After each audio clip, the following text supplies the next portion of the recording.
Okay, here we go real quick. This is an update that I did to this crate V30.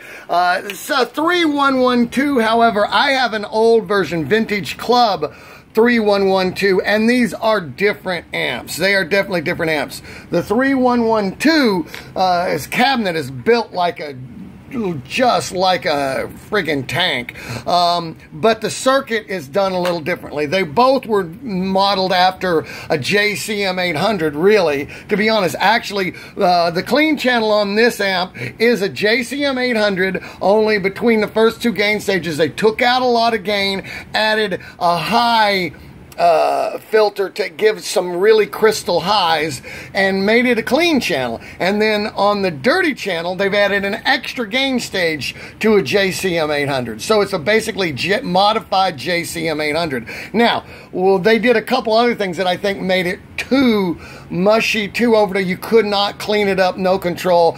I fixed it with a couple little tweaks, made this much more focused, more classic rock, hard rock amp, instead of just like a grunge. This was done in the 90s when they thought they had to have so much gain in them. But what I just recently did, and one of the things I always had been meaning to do, was to take this thing off the board. This is a cathode biased amp, and they use this big resistor to bias the amp. It's not biased by tubes. That's why you can change the tubes without rebiasing on this amp. It's a nice thing, cathode bias. However, this is the bias resistor, and it gets incredibly hot. A 60 ohm resistor was sitting right on the board, gets incredibly hot, and after year after year of that kind of heat will eventually, that's why I think gave these amps a bad name. Crate would do one little thing like that, and then they got a bad name of, oh, this is a crap amp.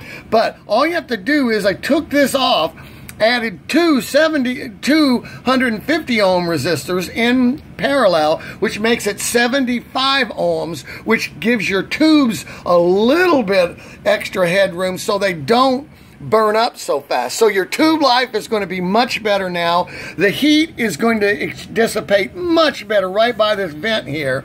Okay, it's not all going to go, and as this sits up, there's a vent here, but this sits up in the cabinet. So all that heat comes up right under your tone controls. I mean, that just doesn't make any sense. So having this back here, the heat will go out the vent. It won't be nearly as hot anyway because it's dissipated by two resistors. Your tube life's going to get better. Plus the modifications I already did to the circuit to make it a much, much more gainy sounding amp. Much better sounding. And I'll play it again for you to give you a refresh on the hair. But this is the amp now, and it's much better than stock.